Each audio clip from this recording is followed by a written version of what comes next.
What is mindset? You got to have a growth mindset. It's the mindset. That was the mindset. Athlete mindset. I don't really think people understand the mindset itself. Maybe you've heard your coaches talk about mindset, or simply just telling you to have a better one. But what do they actually mean? There are over 1,000 published studies on athletic mindset alone, and there was a common theme present among them. Most of them found that the more mentally tough you are, the better your chances of making it to that next level of play. And we'll also hear athletes and coaches such as Patrick Mahomes, Jim Harbaugh, and Caitlin Clark say it's important to their success. But how? It's pretty obvious that well-balanced athletes perform the best. And it's due to a trifecta of mental, athleticism, and skill that gives them that consistency to perform. But mental's the outlier here. It's easy to go to the gym or get those extra free throws in, but how do you work that third muscle?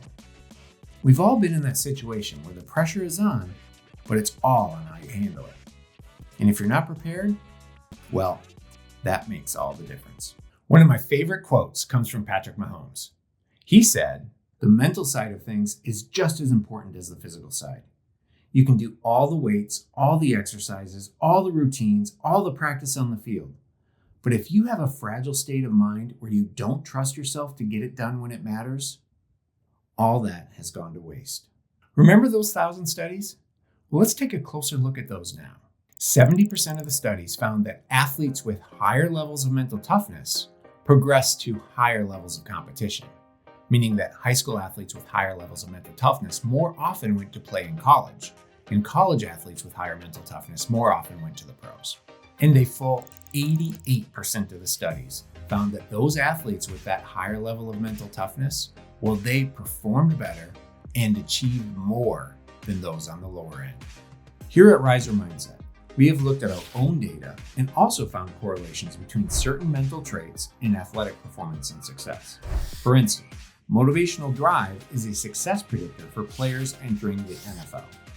Confidence and decisiveness have been correlated with hitting success at the Major League Baseball level. Focus speed has been correlated with higher tennis serve accuracy. And grit was proven to be a predictor of candidates becoming Navy SEALs.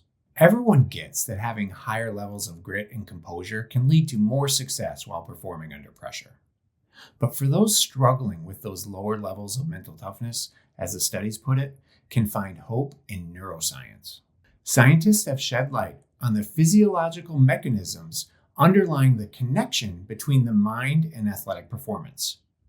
Let's next look at two different examples of how mental techniques can improve athletic success. The first being visualization. Visualization is the process of creating imagery in your mind of you performing well in your sport or in an upcoming competition. Visualization can help you practice your sport and prepare for upcoming competitions by allowing you to mentally rehearse your performance, as well as experience the positive emotions of success. Now let's next look at a very interesting study on visualization that came out of the University of Chicago. Dr. Judd Biasotto conducted a study on the effectiveness of visualization at the University of Chicago. Dr. Biasotto's study was conducted on a group of randomly selected students. The first part of the study had all the participants shoot a series of basketball free throws, and their shooting results were recorded. Then, the participants were split up into 3 groups, and each group had different assignments for the next 30 days. The first group was told not to touch a basketball for 30 days, no practicing or playing basketball whatsoever. The second group was told to come to the gym and practice shooting free throws for a half an hour every day for 30 days. The third group was also told to come to the gym and practice shooting free throws for a half an hour every day for 30 days. But instead of standing in front of the hoop with a ball in their hands, they sat down and closed their eyes, shooting their free throws in their minds, imagining themselves making every single one. After the 30 days, all 3 groups were asked to come back and reshoot a series of free throws, just like they did in the beginning of the study. Here are the before and after results. The no practice group showed 0% improvement. As expected, they did not improve at all with zero practicing. The physical practice group that shot free throws every day showed 24% improvement. Pretty nice improvement in 30 days. Practice definitely helps, as we've all been told and experienced ourselves. And finally, the mental practice group that only visualized themselves shooting free throws every day, but never physically shot any free throws. Well, they showed an impressive 23% improvement. Incredibly, the group that did absolutely no physical practice, only imagining themselves making their free throws in their minds, got virtually the same amount of improvement as those that practiced physically shooting free throws every day. First and foremost, visualization undoubtedly works. The participants improved their free throw shooting by 23% all through visualization. I mean, wow. And two, there are no limits of what you can visualize in your head. You can prepare for every scenario and situation you can imagine. And you can practice every athletic skill and technique that you can think of ever needing in a competition and get better results. Next, let's look at a study on the effectiveness of self-talk. And as a refresher, self-talk is the dialogue that we say to ourselves, mostly in our minds. This study from Psychology of Sport and Exercise examined the effects of positive self-talk on an athlete's levels of self-confidence, their level of anxiety, as well as their athletic performance outcomes. The study involved 72 tennis players. The experiment started with all the tennis players conducting a physical task assessment that tested their forehand drive and a mental assessment measuring both self-confidence and anxiety. Then, the players were separated into two groups. The first group conducted 3 training sessions doing exercises and drills to improve their forehand drive.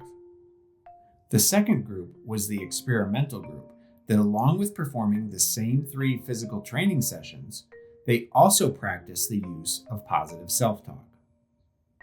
After both groups completed the 3 training sessions, a final assessment was completed. Here's what the study found. The control group that only conducted the physical training sessions showed no improvement in their forehand drive, and their confidence and anxiety levels also stayed the same. The experimental group, however, the one that practiced the positive self-talk in addition to the physical training sessions, well, remarkably, they showed a statistically significant improvement in their forehand drive accuracy. And not only that, their confidence levels increased while their anxiety levels decreased. So not only did the self-talk improve the athlete's performance, but it also made them feel better. So my takeaway from this study is simply this.